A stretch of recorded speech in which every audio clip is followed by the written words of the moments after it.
Boa noite, a paz do Senhor Jesus a todos vocês aí que acompanham este canal. Mais uma quinta-feira que se chegou, né, e que já está indo, e quinta-feira é dia de aula, dia de estudo da Palavra de Deus. Na aula passada, nós então terminamos o capítulo de número 5, o qual nos apresentou Noé. Você viu o que Noé significa, você viu que o pai de Noé profetizou o que Noé seria através do nome do Noé, né? Você viu tudo o que aconteceu, você viu que na aula passada a genealogia encerrou os acontecimentos anteriores e nos apresentou o que vai acontecer a seguir. Quem seguirá com a história daqui para frente, que no caso é Noé.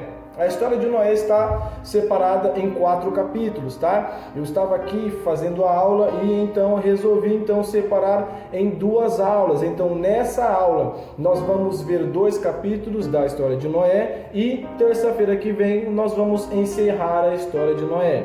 Sendo assim, nós poderemos ver mais a fundo a história de Noé, tá? Há vários pontos que precisam ser ressaltados, vários princípios que foram estabelecidos, várias consequências que aconteceu por causa do pecado, por causa de várias coisas que a humanidade tomou, várias consequências que elas se culminaram para que o dilúvio acontecesse, tá? Então é isso aí, galera. Pega aí a sua Bíblia, pega o seu caderno, pega o seu lápis e vem comigo estudar a palavra de Deus, amém? Sem mais delongas, nós vamos começar no capítulo de número 6, tá? Nós vamos ler do verso de número 1 ao verso de número 4 e, como você sabe, depois eu paro para explicar e ressaltar alguns pontos importantes, tá? No capítulo de número 6 de Gênesis, o verso é de número 1 até o verso de número 4. Diz assim a palavra de Deus. Vamos lá. E aconteceu que, quando os homens começaram a se multiplicar sobre a face da terra e filhas lhes nasceram, os filhos de Deus viram que as filhas dos homens eram belas e tomaram para si esposas de todas que escolheram. E o Senhor Deus disse: meu espírito não contenderá sempre com o homem, pois ele também é carne, porém seus dias serão 120 anos. E havia gigantes na terra naqueles dias. E também depois disso, quando os filhos de Deus entraram, as filhas dos homens, e elas lhes geraram filhos, estes se tornaram homens poderosos que eram na antiguidade, homens de renome. É interessante que o versículo de número 1 até o versículo 4, né, ele faz essa transição que introduz o maior ato de julgamento de Deus com base na natureza pecaminosa do homem, né? A natureza pecadora do homem.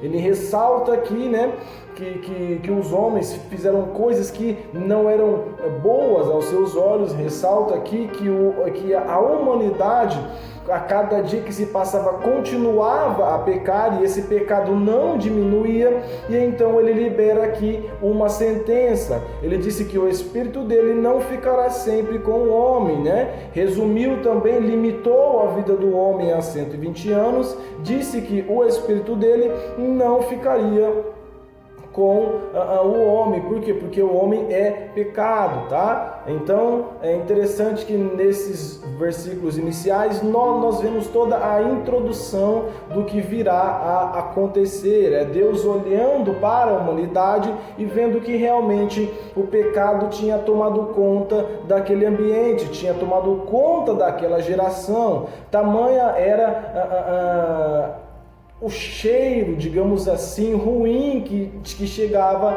às narinas de Deus, tá? Tamanho era o pecado que eles demonstravam, tá? Versículo de número 5, então, vamos lá, ó.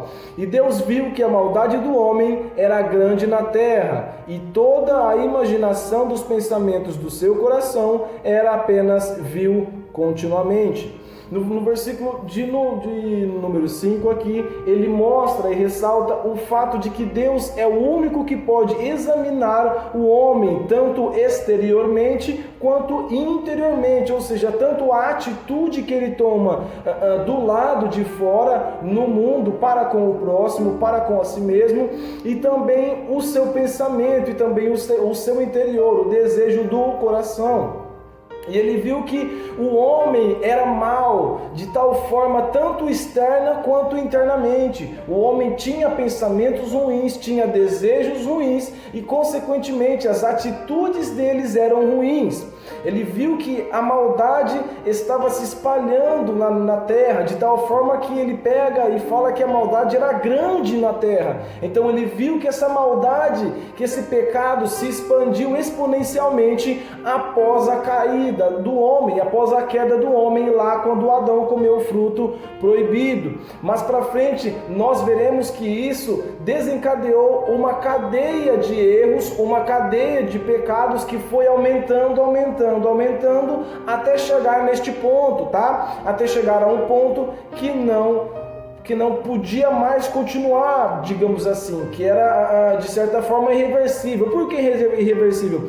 Porque o homem, ele era mau no seu coração, no seu íntimo, ou seja, mesmo conhecendo os caminhos de Deus, porque eles eram descendentes de Adão e Eva, descendentes da linhagem de Sete, né? Descendentes de Enoque, ou seja, eles tinham, querido, de certa forma, eles tinham imagens, eles tinham, digamos assim, exemplos, essa é a palavra, eles tiveram exemplos de homens que foram fiéis a Deus, apesar das circunstâncias e dos tempos, e mesmo assim eles escolheram o mal, de tal forma que o mal aumentava, de que o pecado aumentava, e isso fez com que Deus olhasse e visse que realmente o homem estava a um ponto de que ele era ruim, tanto internamente quanto externamente, tá? É isso que o versículo de número 5 está nos passando, ok? Vamos ao versículo de número 6, ó. E arrependeu-se o Senhor de haver feito o homem na terra, e isso afligia em seu coração. Quando fala esse arrependimento que está falando que Deus teve aqui, tá? É fundamentado na atitude pecadora da humanidade, tá? E como consequência o seu coração ficou triste e aflito, ou seja, ele viu tudo que a humanidade estava fazendo, tudo que eles estavam tomando, a atitude, e isso entristeceu a Deus, tá? Ou seja, ele se arrependeu de certo modo, ou seja, ele ficou triste com a atitude que a humanidade estava tomando, com o caminho que a humanidade estava trilhando, porque a humanidade se esqueceu de Deus, a humanidade se esqueceu dele, voltando-se à sua vontade, voltando-se ao pecado, ao desejo pecaminoso da carne, aquilo que eles queriam fazer e não aquilo que Deus determinou para que eles fizessem. Não era mais a vontade de Deus, mas era cada um vivendo segundo a sua carne, e isso entristeceu muito o coração de Deus, tá? É isso que ele está dizendo no versículo de número 6. Por que entristeceu a Deus? Porque ele criou a humanidade para o adorá-lo, ele criou o homem para o adorá-lo e para ter um relacionamento com ele. Prova disso é que lá no jardim, Adão tinha um relacionamento contínuo com Deus. Adão falava com Deus, Adão vivia, de certa forma, na presença de Deus 24 horas por dia. Então, quando Adão vive e tem esse relacionamento com Deus, ele está cumprindo o seu propósito de vida. Então, quando a humanidade se volta dessa maneira, consequentemente sim, por causa do pecado, por causa de Adão comer o fruto proibido, então consequentemente foi uma sucessão de consequências e de erros que levou até este acontecimento. Quando ele vê que isso aconteceu, ao ponto que chegou a humanidade, ele entristeceu, ficou triste, seu coração ficou angustiado. Por quê? Porque a criação que ele tinha feito desviou-se totalmente do caminho pelo qual ele tinha estabelecido, e isso fez com que o coração dele se entristecesse, tá? Versículo então de número 7, vamos lá. O Senhor disse: eu destruirei o homem a quem criei da face da terra, tanto o homem quanto o animal, e a coisa rastejante e as aves do céu, pois me arrependi de havê-los feito. Porque a magnitude do pecado das pessoas tinha aumentado progressivamente desde o começo. Deus escolheu tomar esta atitude, liberou a sentença, tá? Porque, primeiro, a primeira coisa foi quando Adão ingeriu o fruto proibido. Depois, como consequência disso, entrou o homicídio, porque Caim acabou matando Abel. Depois, querido, veja que o pecado vai cada vez aumentando e aumentando. Depois entrou a poligamia e a multiplicação dos homicídios. Por quê? Porque você viu que o Lameque, da descendência de Caim, ele assassinou 2 homens e sentiu orgulho disso, além de ele ser o primeiro homem que teve 2 esposas. Então a poligamia entrou, coisa que não era da vontade de Deus, e multiplicou-se os homicídios, tá? E depois essa coisa começou a generalizar de tal maneira que o mal começou a entrar na humanidade. O pecado entrou de tal maneira que a humanidade então era só maldade, que os homens faziam as suas próprias vontades, não tinham mais a sua fidelidade para com Deus, né? Eles não tinham mais aquela intimidade com Deus, eles não queriam mais, queriam andar com Deus, tá? Eles queriam viver segundo a sua vontade, segundo o seu querer, segundo aquilo que eles queriam, e a consequência disso foi que o pecado foi se aumentando, até chegar a um ponto que se tornou praticamente irreversível. Por quê? Porque a maldição que Adão sofreu foi aumentada, uma vez que a humanidade seria destruída, e como consequência disso a terra também seria destruída. Por quê? Porque uma vez que a humanidade seria destruída, não seria mais necessário um ecossistema inteiro para servir a humanidade. Por quê? Porque nós somos pó, então um ecossistema serve para sustentar a humanidade. A terra trabalha em favor da humanidade, mas se a humanidade fosse extinta, Deus também extinguiria toda a terra. Por quê? Porque não haveria homem para cuidar da terra, e também não iria precisar da terra, porque a terra criou-se a terra também para servir e para cuidar do homem, e para que o homem cuide da terra. Então, quando ele extingue a humanidade, uma consequência disso é que a terra seria extinguida junto com ela, junto com toda a humanidade, entendeu? Por isso que ele libera esta palavra, esta sentença de destruir a humanidade, também todos os animais e toda a terra, tá ok? Mostrando que o caminho do pecado e o salário do pecado sempre será a morte, tá? Todos esses acontecimentos e todos esses relatos mostram que o salário do pecado sempre foi a morte, de que o pecado não é uma coisa boa, o pecado não tem um cheiro agradável, o pecado não é um caminho pela qual nós devemos nem pensar em escolhê-lo, tá? Nós não podemos pensar em desobedecer, em mentir, em enganar, porque tudo isso é pecado, querido. Pecado não é só você assassinar, não é só você roubar, não é só você matar. Se você mentir, nós também estamos pecando. Se você enganar o seu irmão, se você falar mal dele, se você agir para que o seu irmão seja prejudicado, tudo isso é pecado, querido. Tá? Então o pecado não deve ser uma via pela qual nós a escolhemos, pela qual nós andamos. Prova disso é que primeiro Adão foi expulso do jardim e recebeu como recompensa a morte, tanto espiritual quanto física. Outra prova é que Caim perdeu aí a sua profissão de vida, porque ele era agricultor, ele passou a ser errante e estrangeiro na terra, de certa forma de que ele não poderia mais fixar um lar fixo, ele teria que ser peregrino e errante na terra. E a terceira prova disso é de que a humanidade perdeu a terra e consequentemente toda a sua vida, como nós estamos vendo e vamos ver um pouco mais para frente, ok? Então vamos ao versículo de número 8. Diz assim, versículo de número 8. Mas Noé encontrou graça aos olhos do Senhor. É interessante que Deus aqui, ele pré-anuncia o destino de Noé, porque Noé seria salvo através da graça. Por quê? Porque Noé demonstrou uma fé salvadora, tá? Se você quiser saber mais sobre a fé salvadora que Noé demonstrou, depois você vai lá em Hebreus, capítulo de número 11, o verso de número 7. Lá fala mais sobre a fé salvadora que Noé demonstrou. Então a graça alcançou a Noé, a graça de Deus, que é o favor imerecido, alcançou Noé porque ele tinha uma fé salvadora, ele era a diferença naquela terra, tá? Vamos então ao versículo de número 9, ó. Estas são as gerações de Noé. Noé foi um homem justo e perfeito nas suas ações, e Noé andava com Deus. No versículo de número 9, eu quero ressaltar que Noé era justo e perfeito porque andava com Deus, tá? É interessante que a nossa intimidade com Deus faz com que nós sejamos justos e santos, tá? Não porque nós vamos fazer alguma coisa pela nossa atitude, não. Cada vez que nós andamos com Deus, mais intimidade com Ele nós temos e, consequentemente, mais dele vive em nós. Essa é a questão. Você anda com Deus e, consequentemente, as características de Deus estarão em você. E se as características de Deus estarão em você, você será santo, você será justo.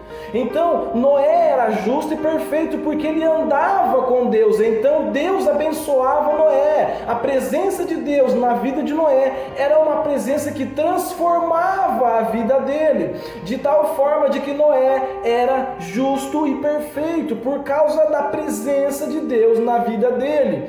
Então, mostra, querido, a importância da presença de Deus nas nossas vidas, a importância que eu e você temos que ter e temos que dar à nossa intimidade com Deus. Se nós temos intimidade com a nossa esposa, com o seu marido, ou com o seu melhor amigo, ou com alguém de trabalho, você tem que ter uma intimidade muito maior com Deus, tá? Então é isso que mostra aqui no versículo e ressalta aqui no versículo de número 9, tá ok? Vamos então ao versículo de número 10 até o versículo de número 12, ó. Vamos lá, ó. E Noé gerou 3 filhos, Sem, Cã e Jafé. A terra também estava corrompida diante de Deus, e a terra estava cheia de violência. Versículo de número 12. E Deus olhou para a terra, e eis que ela estava corrompida, pois toda a carne havia corrompido seu caminho sobre a terra.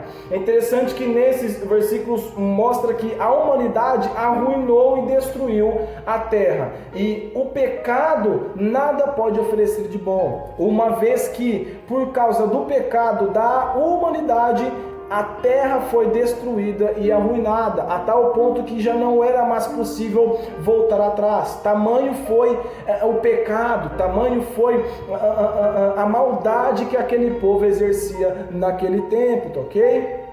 Vamos então ao versículo de número 13, ó. E Deus disse a Noé: o fim de toda a carne chegou diante de mim, pois a terra está cheia de violência por meio deles, e eis que eu os destruirei com a terra. Neste versículo tem um ponto muito importante que nós precisamos ressaltar. É a primeira vez que Deus expressa a sua intenção para as outras pessoas com uma pessoa específica, tá? Ou seja, é a primeira vez que Deus revela os seus planos para a humanidade a um homem, a Noé. Ele revelou os seus planos para a humanidade a Noé, transformando Noé, estabelecendo Noé como um profeta, tá?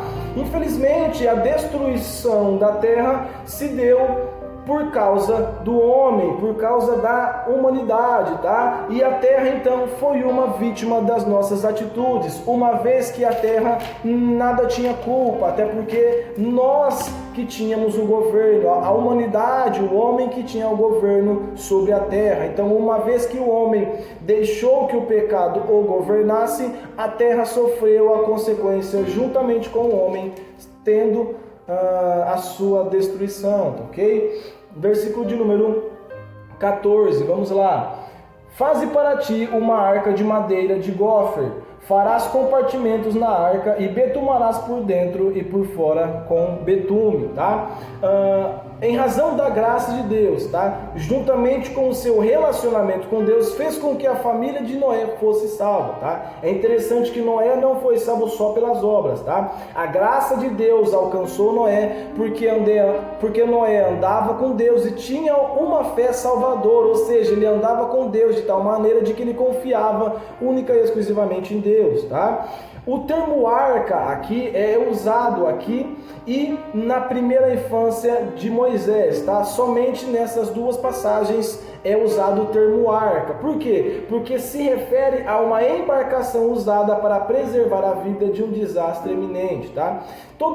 Essas duas vezes que Deus usou a arca foi para salvar o seu povo, ou digamos assim, purificar a terra, porque foi com Noé no dilúvio, e a arca foi usada para salvar Moisés do decreto que Faraó estabeleceu. Por que salvar Moisés? Porque Moisés seria o libertador do povo de Israel. Israel teria a sua origem aí transformada, né? O seu futuro transformado, os seus dias transformados através de Moisés, porque seria o libertador do povo de Israel.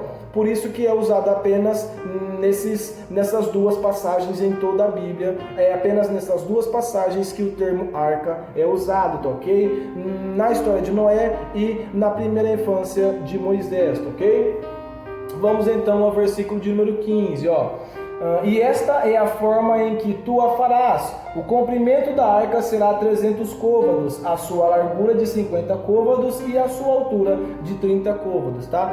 Só tirando uma dúvida aí, um côvado é cerca de 45 centímetros, tá? Então a arca tinha cerca de 135 metros e a arca foi então a maior embarcação do mundo antigo, tá ok? Só aí uma curiosidade para você. Então, se você vê 3 côvados, 5 côvados, né? Cada côvado é referente a 45 centímetros, ok? Vamos então ao versículo de número 16 e 17. Uma janela farás para a arca, e em um côvado a acabarás em cima, e a porta da arca colocarás em sua lateral. Lhe farás com andares, inferior, um segundo e um terceiro. E eis que eu mesmo trago um dilúvio de águas sobre a terra, para destruir toda a carne, em que há sopro de vida debaixo do céu, e toda coisa que está na terra morrerá. Nós terminamos aqui no versículo de número 17, né? É interessante que só depois de ter mandado Noé construir a arca é que Deus revela o motivo e a razão pela qual a arca seria destruída, tá? Por quê? Porque ele ordenou Noé construir a arca e depois ele revelou um motivo. Qual era o motivo? Ele vai mandar um dilúvio de água, tá? Esse termo é usado para mostrar que as águas iriam destruir tudo. Quando ele fala dilúvio de água, quer dizer que ele mandaria as águas com uma tal potência e com uma quantidade tal que destruiria a tudo e a todos que estavam na terra, tá ok? Vamos então ao versículo de número 18, vamos lá. Mas contigo eu estabelecerei o meu pacto, e tu entrarás na arca, tu e teus filhos e tua mulher, e as mulheres de teus filhos contigo. No versículo 18, Deus então faz um pacto, né? Faz aí uma promessa, uma aliança com Noé e a sua família, de que ele salvaria Noé e a sua família dessa destruição iminente, tá? Vamos ao versículo de número 19. E de toda a coisa vivente de toda a carne, 2 de cada espécie, tu trarás para dentro da arca, para guardá-los vivos contigo, eles serão macho e fêmea. A preservação da família de Noé indica que um sistema ecológico deveria sobreviver, uma vez que nós vimos que o sistema ecológico e a terra, então, ele existiu tanto para servir o homem, quanto para o homem servir a terra. Um servia o outro. Então, como Noé e a sua família seria preservado, então Deus tinha que preservar este ecossistema. Por isso, então, que ele estabeleceu que esses animais entrassem na arca, e ele estabeleceu o princípio, ou seja, ele já reforçou aquele princípio de que macho e fêmea, família é homem e mulher, macho e fêmea. Isso é perante a Bíblia o que é a família, o que é um relacionamento abençoado por Deus. O que passar disso não é de Deus, tá? Eu não estou expressando a minha opinião, eu estou expressando aqui a palavra de Deus revelada na sua linguagem, tá? É isso que Deus está querendo dizer, tá bom? A minha opinião, a sua opinião já não importa mais, dito o fato de que Deus estabeleceu este princípio, e princípio de Deus são inegociáveis. Você não negocia princípio, ou você obedece ou você não obedece. Se você não obedecer, você está pecando. Essa é a consequência. Princípio não se negocia, tá ok? Vamos então continuando, versículo de número 20. De ave segundo a sua espécie, e de gado segundo a sua espécie, de toda coisa rastejante da terra segundo a sua espécie, 2 de cada espécie virão a ti para guardá-los vivos. Ele ressalta que Noé não vai precisar ir atrás dos animais, uma vez que os animais viriam até Noé. Quando ele pega e estabelece, libera a palavra, falando os animais e que cada animal iria ir, o casal e tal, ele está dizendo que Noé não precisaria ir até eles, como se fosse um safari caçando um por um, não. Deus estabeleceu que os animais iriam até Noé no tempo certo, tá bom? Nós vamos ver mais para frente que tudo aqui que Noé viveu, coisas que Deus falou, tinha o seu tempo estabelecido para acontecer, tá ok? Vamos então ao versículo de número 21 e 22, ó. Vamos lá. E tomarás para ti de todo o alimento que se come, e o ajuntarás a ti, e será por alimento para ti e para eles. Assim fez Noé, segundo tudo o que Deus lhe ordenou, assim ele fez.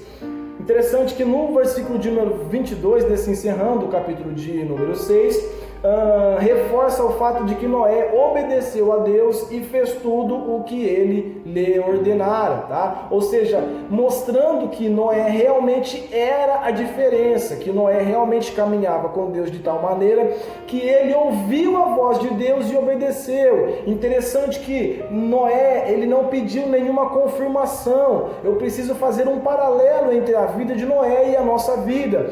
Deus falou com Noé uma única vez. Deus chegou a Noé e falou: faz uma arca porque eu vou mandar o dilúvio, porque a humanidade, o pecado da humanidade chegou até mim e eu não contenderei mais com ele, meu espírito não estará mais com ele.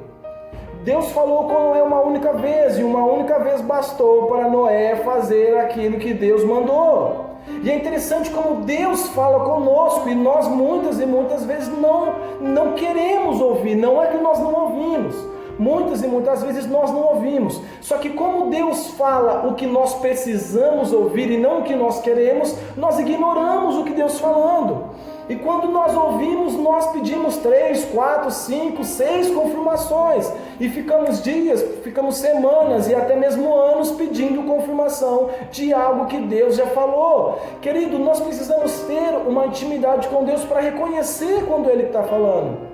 O ponto principal aqui é que Noé tinha a intimidade com Deus tamanha que fez com que ele entendesse que era Deus que estava falando, e ele entendeu e cumpriu e obedeceu o que Deus mandou. Da mesma maneira, nós temos que ter uma intimidade com Deus tamanha, nós temos que andar e caminhar com Deus para que quando Ele fale, nós possamos ouvir e possamos ver que é Ele que está falando. Uma vez que nós interpretarmos e termos a certeza que é Ele que está falando, nós obedeceremos à vontade dEle. Não vamos precisar pedir confirmação de 2, 3, 4, 5 vezes. Se nós temos essa intimidade com Deus, se nós reconhecemos que é Deus que está falando, então nós vamos lá e obedecemos aquilo que Deus determinou. Então essa é a questão, essa é o ponto que eu quero ressaltar até aqui sobre a vida de Noé. Ele tinha intimidade com Deus o suficiente para reconhecer o que Deus estava falando e obedecer. Ele não pediu confirmação, ele apenas foi e cumpriu aquilo que Deus determinou, tá? Então nós vamos continuar a nossa aula, tá? Vamos ver o capítulo de número 7 ainda nesta aula, tá? Mas vamos ver o capítulo de número 7 no outro vídeo, na parte 2, tá ok? Não sai daí e vai lá no outro vídeo, vai na parte 2, porque lá nós vamos continuar a nossa aula de hoje no capítulo de número 7, amém?